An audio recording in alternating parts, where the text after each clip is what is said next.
I actually Yeah. streamed one myself the other day with my co-author on my book into a group. Ah, right.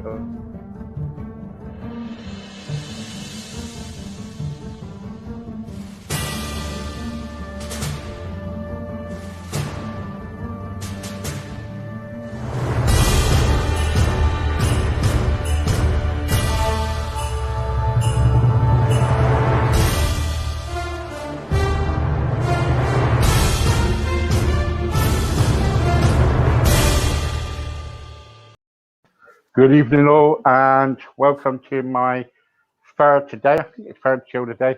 I've got another three to do. But anyway, good afternoon, all the way from sunny the southwest. I promise you, guys, it's not sunny here. It is wet.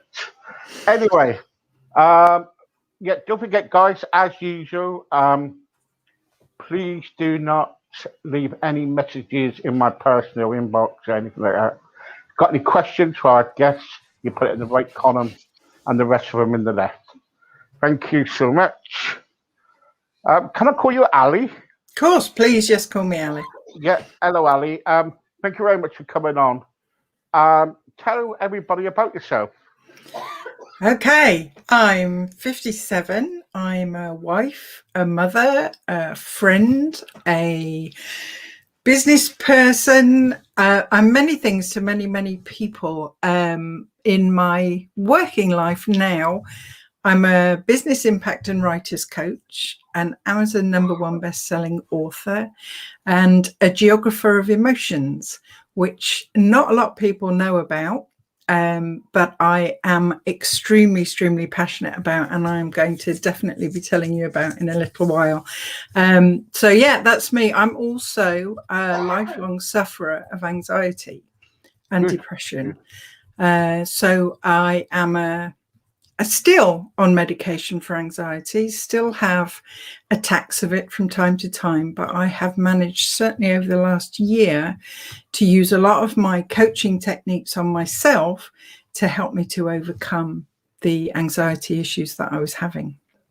Brilliant. As you know, I don't know if you ever heard of us, but we help a lot of people with mental health problems, and we send people for treatment.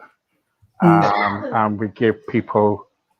This is about giving people a voice that they can't get it out.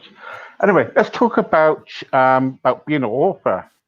You know. Yes. Yeah, I've always written, and in fact, about 25 years ago, I wrote a novel that was based on my mother's life. She had a very interesting life in that she was born before the war in 1930 in Scotland, and at the beginning of the war, there was an evacuee scheme from Edinburgh, where she lived, where children went to New Zealand.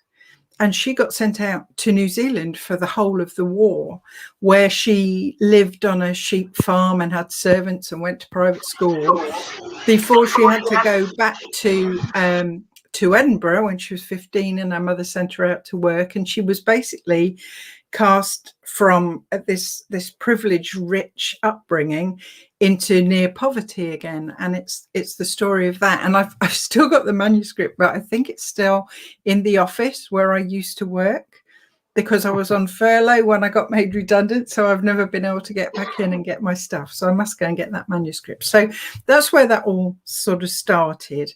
I've worked in corporate as a proposals manager, so that is all about storytelling and writing convincing copy to make people give us their contracts. And then when I became a coach a year ago, after that said redundancy, I'd also been a Weight Watchers coach. It was what I wanted to do, is to get back into coaching again.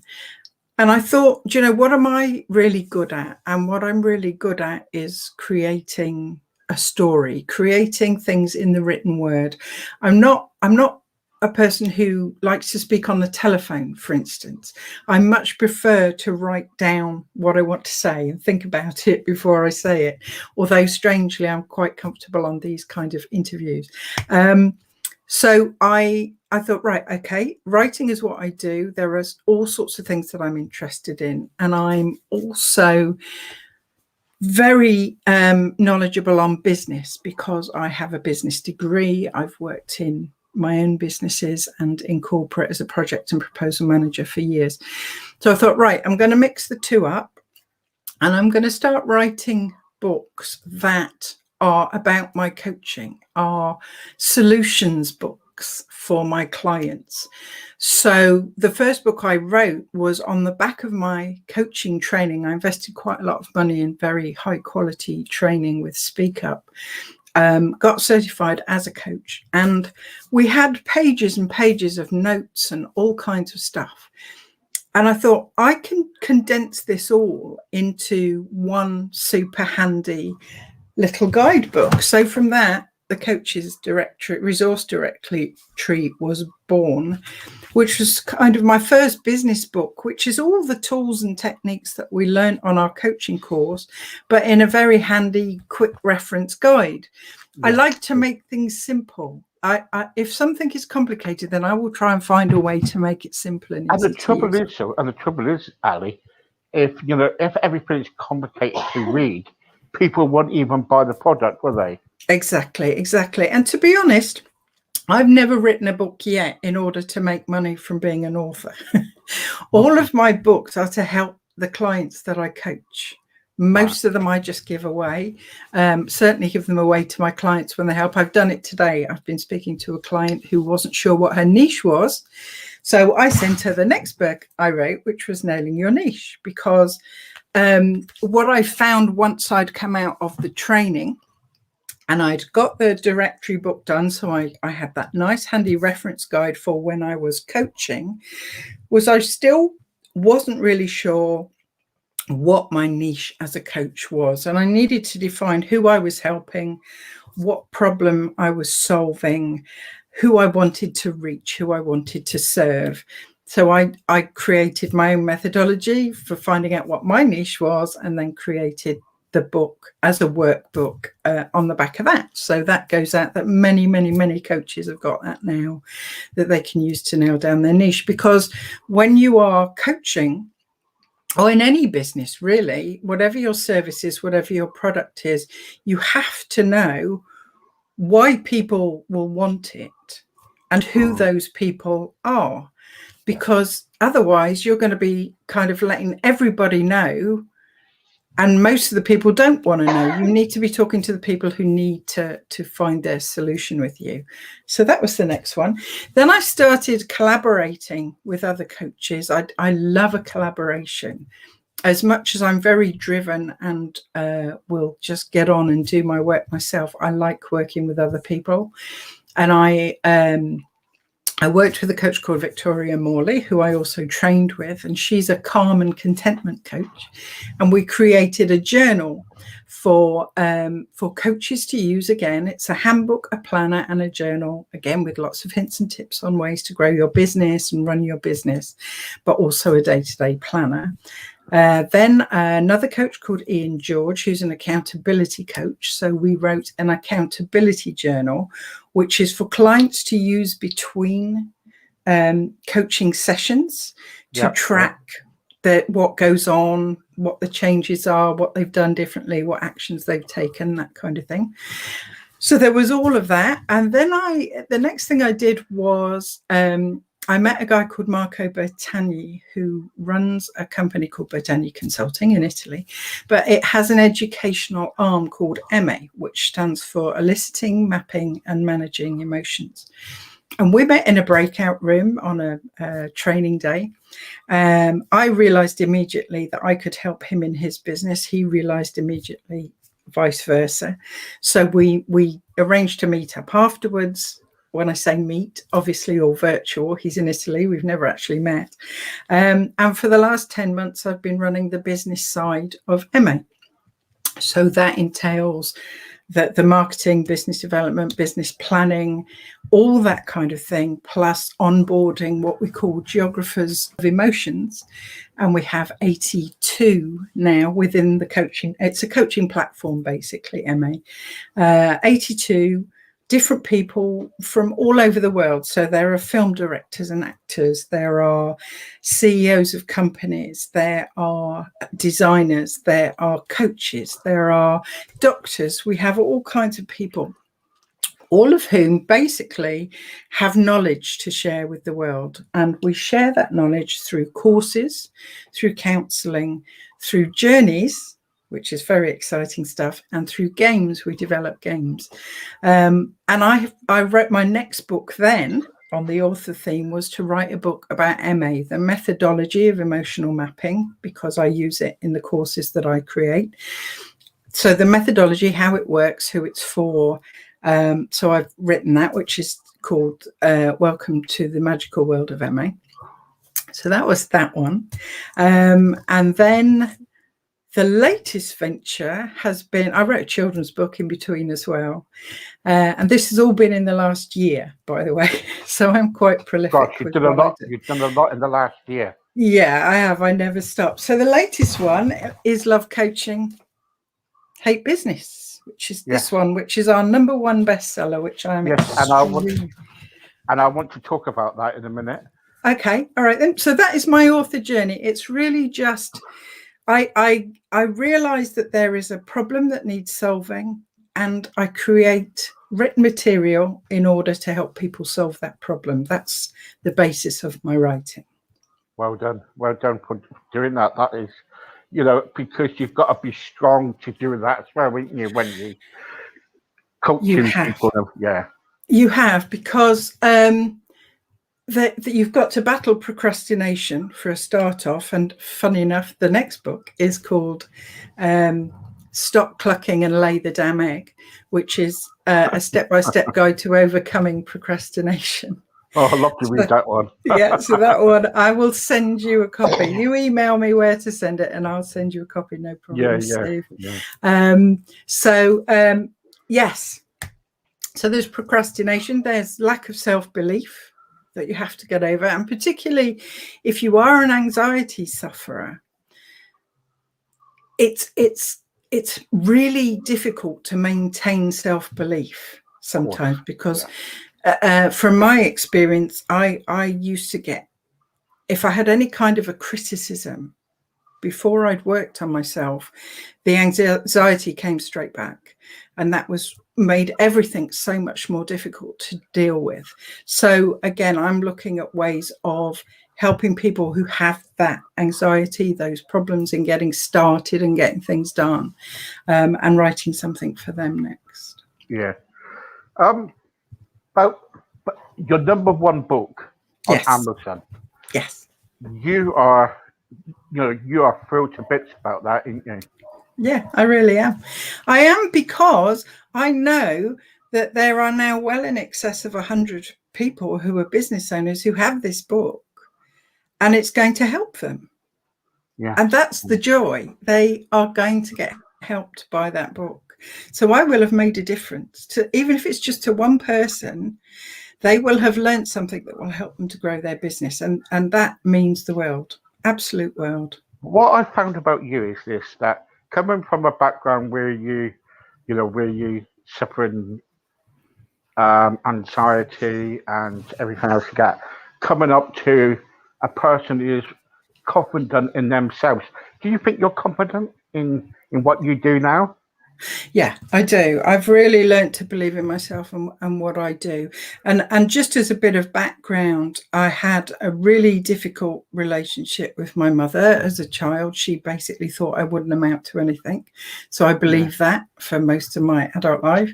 And then my first marriage, I married very young to get away from that atmosphere at home, basically, in hindsight. Was it 19 that you got married, was it? 19? I was 19. Yeah, I was 18 when I first got married. Yeah. And it was really mentally abusive. Right. So being told that you're stupid and fat and ugly and no one is gonna like you if I don't, it's really not a great thing. And I had that for about 7 years, and it's taken me another 20 odd to get over it. Well, I am totally sorry that you had to go through that, because it's not nice. Not No, nice and to so anybody. many people do, and you don't know. You just don't know that people are going through this, because I've always been able to put this front on, Yeah, yeah, no matter how I'm feeling. And so many, when I say to people I take medication for anxiety, they're like, "You're joking? Why? You're always happy. You're always up and yeah, full of fun." I mean, part of yeah. that is because I do take medication for anxiety, but also You people put do a put a front on front all the on. time, don't you? Yeah, You yeah, do. You do. yeah. It's like a plaster, isn't it? It's like a plaster. You put the plaster to hide away, what's underneath. And I've been there with mental health problems. Mm, I do a lot of. I'm ambassador for some mental health charities. But excellent. and the trouble is, so what you've got to realise these days is that um, it's like men. I was talking to somebody the other day.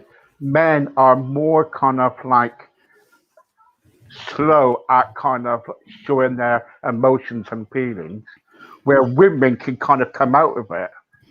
Yeah. And do you agree with that? Yeah, I do. And I think there are many reasons for it. I think men see that as a weakness, Yes, and they yes, don't want to be seen as weak. They don't want to be seen as struggling. Whereas as women, we tend to have support groups of other yeah. female friends where That's we talk about it, and we're not judged. So yeah, I mean, I have quite a lot of clients that I deal with who come to me because they know that I've been a sufferer, and because they've seen that I have made the changes in my life to not be a victim of anxiety anymore. Have you And ever I thought? help them to do that. Yeah. Sorry, Ali. That's all Uh, right. that was a bit rude of me.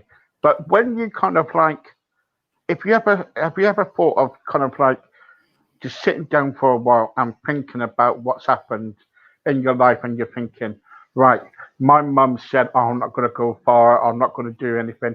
People in my life don't like me, things like that. And you know what I say to that? And I say, I'm always open to everybody. And I say, it's tough. At the end of the day, you've been through it, you've got through it, Yeah. right? You've done well, Yeah. and all what you need now is a lot of praise because you've done really well. Yeah, I think that the key thing for me is I've got to a point where I actually don't need the praise anymore, because I am able to see what I have done myself. And I Yeah. think when you learn to love and accept and appreciate yourself, that's when it really makes a difference. And if I can explain, when it comes to the emotional geography, this is one of the things that I always use with clients, and is in all of my courses, and I'm writing a book on, obviously, is emotional mapping. And I don't know if you can see if I hold Yes, this, I can. Yes, yes. but this is the emotional map of my life. So this is running through from mother and father and all the way through to work decisions, and then up to kind of where I am now. It's very difficult doing this back to front. But emotional mapping, in essence, is this. You look at the pivotal moments in your life, and you don't think about where you were or what you wore or who you were with, or even what the result of that situation was. You think about how you felt in that moment. And you will never, ever forget how you felt in the pivotal moments of your life. And you give that emotion its name. So, for instance, the first day I started work as an adult, I was 16 years old and started work in London, commuted into London every day. And I was afraid. I was so frightened of what was ahead. And then when you get that emotion, you relate it to a geographical feature or an astronomical feature that resonates with that emotion. And for me, that was mountains. So on my map, it doesn't say started work 1st of April 1980. It says the mountains of fear. Mm-hmm. When I had my son, it doesn't say the 10th of June 1985. It says the waterfalls of joy. And all of that is plotted through on the map. And what emotional mapping does, you share it always when you've done it with others, if you are brave enough, because it's a third party view that you get on your life, so it's easier to share anyway. And what you will see is all of the things that you have overcome, all of the challenges and problems that you've had in your life, you will know that in the moment as you sit there, you are a survivor of it all. Yeah. And you will be able to identify, based on the emotions that you've put going through, how you had strength, how you overcame an abusive ex-husband, how you overcame a bullying boss. You did it. I did it. I survived it.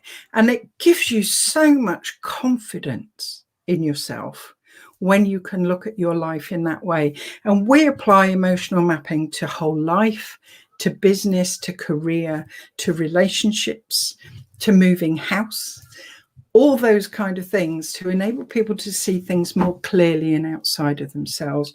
Because if there's one thing I will say about anxiety and depression, is they're internal.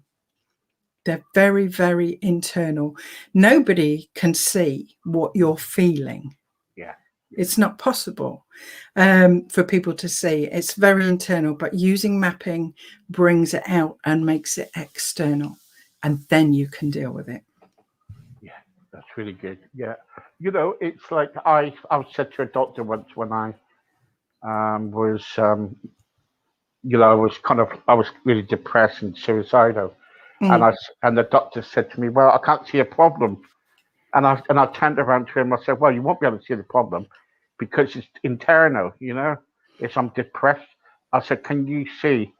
Can you see? Mental health?" No. He said, "Well, I can. It's the way you react." I said, "Well, I'm not to that point. What's wrong with me is I'm really depressed, and I was really ill, and they only can kind of like diagnose. They cannot give you an exact thing. So exactly, yeah, and there's no way you can usually even pin down the cause. Sometimes, there's not necessarily a cause for depression or a cause for anxiety. My anxiety is triggered by I don't know what. I don't know what triggers it. I pretty much think that it's conflict and extreme criticism that trigger it off, and any kind of real stress. But doctors kind of look for a cause and think, let's try and treat this cause. But it's depression and anxiety and mental health issues are so diverse, so different, and so personal to each individual. It's just impossible, I think, for doctors to know what to do in each situation. it is. Yeah, very good. Let's take some questions here. We got quite a few to get through from my radio. Hi, Ali. Thank you very much for coming on Steve's program. Very nice to meet you. Could you tell me when you were going through when you go through anxiety, what do you feel like? Do you feel like the world is closing upon you? I'll tell you exactly how I feel. I feel like I'm trapped in my own body, and it's like the inside of me, inside my skin, vibrates and is trying to break out. And it's a real feeling of needing to run, but from myself, which you can't do very easily. So that the way that when I feel that way, when that kind of vibration and fear begins, and I feel this real need to escape, is I try to deep breathe and calm my mind. Deep breaths in, deep breaths out, calm my mind, and not focus on the anxiety, but think about other things. Either clear my mind completely, which is difficult, or think about my happy place, good times, so that I think it's very easy to kind of focus on how you're feeling, and that amplifies it, which is not good. But it's a horrible, horrible feeling. Horrible. Yeah, I know. Yeah. John wants to know. I love the book. Can you tell me where I can get it to or buy it? I can indeed. Thank you, John. Thank you for asking. It's on Amazon. You just search Ali Bagley, or you search for love coaching Hate Business, and you'll find it. But if you search Ali Bagley, you'll find all of the different books that I've done, apart from the children's book, which I wrote as Alison Bagley for some reason, which I'm not sure of. So Well, you'll have to search this is what next time. I don't really want to talk about that one, Okay. because I want you to come on separate and talk about that. If Okay. that's okay. If Yeah, that's, sure. yeah. Because that is very interesting about that children's book. Yeah. Yeah. Roger wants to know about your coaching. Do you do one-to-one coaching? And I do. if you do, where are you based? I do one-to-one coaching. I do it online, mostly through Zoom because of the pandemic. That's how we've been working. But I'm based in Lichfield in Staffordshire, so can do locally live coaching. I have one client locally that I actually have face-to-face coaching with, which is so nice. But yeah, online it's just a case of find me. If it's okay, I will put I'll tell you.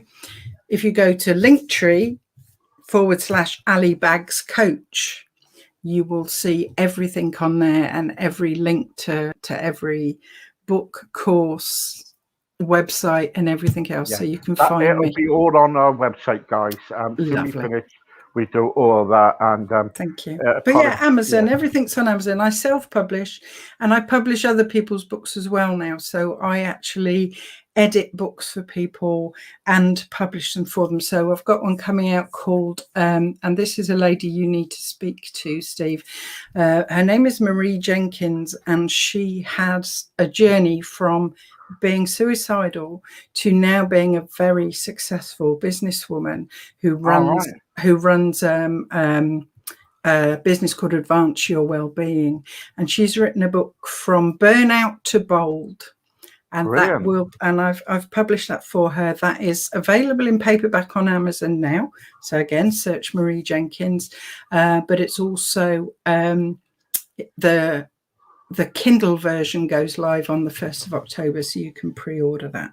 Okay, brilliant. If you could tell her to contact me, I will do. We'll get a date. And if you know anybody else, more than merrier. Yeah. Oh gosh, yeah. Her story's amazing. Yeah. Hi, Ali. Saying about self-publishing. I've always wanted to write a book. The trouble is, every time I write a book, I contact different people about it, and they charge me around about £20,000 to £30,000. Ridiculous. How much do you charge? It's crazy. I charge to take you from the concept to the planning, the development, through the writing. Then I edit again, then I copyright check, and then I publish on Amazon. I charge £650 for that. Right, okay. I mean, it's hours of work, to be honest. But I only take books that I think are going to sell well, and that are going to, solve a problem or interest people. And I do that because I can't, in all conscience, take that money from somebody if I think nobody's going to buy the book. Right. Okay. Brilliant. Really good. Thank you. You're welcome. Ali, I always wanted to write a book, and I shall be contacting you because I'll be interested. Lovely. Okay. Brilliant. Very good. Yeah. Chatting is free. Chatting is free, but paid. But doing is you got to pay. And what else is there? Hi, Ali. I hope you do come back. Steve is really good at what he does. Been doing it now for 12 months. Okay, guys, don't put me down. Hi, guys. Jim. Yeah. Hi, Jim. Sorry, people just leaving me messages here. I get loads of them. I've got loads of them. Richard wants to know, what is the best book that you've written? Ooh. Oh, yeah. Richard, that's a good question. Honestly, the latest one, the Love Coaching Hate Business, because I did it with somebody else, which is made it really enjoyable experience anyway. But the reviews I've had back, it's endorsed by the Association for Professional Coaching. The foreword is written by the president of the Association for Professional Coaching, a guy called Ralph Watson, who's amazing. And everything that's in there is what I wanted when I became a coach. If I'd have had that book, I'd have saved hundreds of pounds and hours of time, because everything I needed to know for the business side of my business is in there. So I'm really proud of what I think it can do for other people. They're all great in their own way, and I know that sounds pig-headed, but it's how I feel. But that one particularly, and the next one I think is going to be even better. The stop clucking and lay the damn egg. I'm looking forward to that one. Yes. Right. Okay, guys, that is enough for us for tonight. I'm telling you, that was really good. That was really, really good. Thank you for having me, Steve. It's lovely to talk to you. Yeah, I'll talk to you in a minute. Brilliant. In the meantime, guys, don't forget, I'm going to be back in a few while with some more guests. And in the meantime, please listen to our music on the radio while we're waiting for some more guests. You know, I'm just going to go off now and get myself a drink, and I'll be back with more guests. Me too. Thanks. Bye, everybody.